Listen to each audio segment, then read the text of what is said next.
We are living in the world that was created by the Cold War. Many elements of the changes that we undertook in that war live on. We have, as President Eisenhower warned, a military-industrial complex that is enormously powerful and guides both our foreign policy and, in many respects, our economy. We are building national debt at an alarming rate through what can only be called military Keynesianism, that is, increasing the defense budget, which next year is due to go to about $1 trillion, not including the additional 40% that isn't in the defense budget, but which is spent on our military and defense. We have a military mindset. The Cold War began with a diplomatic strategy called containment. By the end of the Cold War, that had become a military strategy.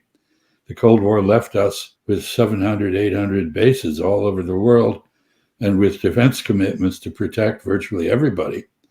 And it was followed by a moment of triumphalism in which we advanced our sphere of influence in Europe steadily to the borders of Russia, which alarmed Russia, which warned us consistently as we did that it would be forced to react, and which has reacted. So I think in many ways we live in a world that the Cold War is shaped.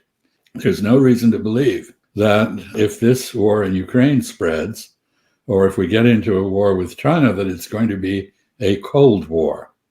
It could very well be the hottest of hot wars. And so let me ask you, because your diplomatic and government career crossed over the Cold War into the post-Cold War world, so you had a front row seat for a lot of that. I just wonder if you can talk a little bit about your experiences in the height of the Cold War and then as it transitioned out. I was very much actively involved in our side of the Cold War. I was committed to it. I worked in many fields in support of it, including propaganda.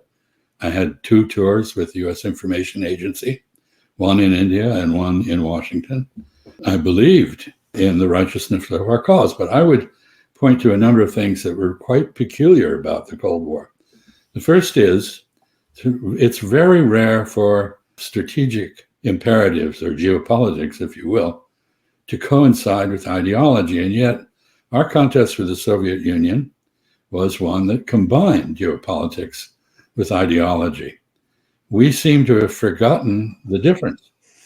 So we assume that unless our ideology prevails everywhere, whatever our ideology is, we say it's democracy, that we are somehow endangered geopolitically. I think that's a totally false equation, but it's one that has captured us.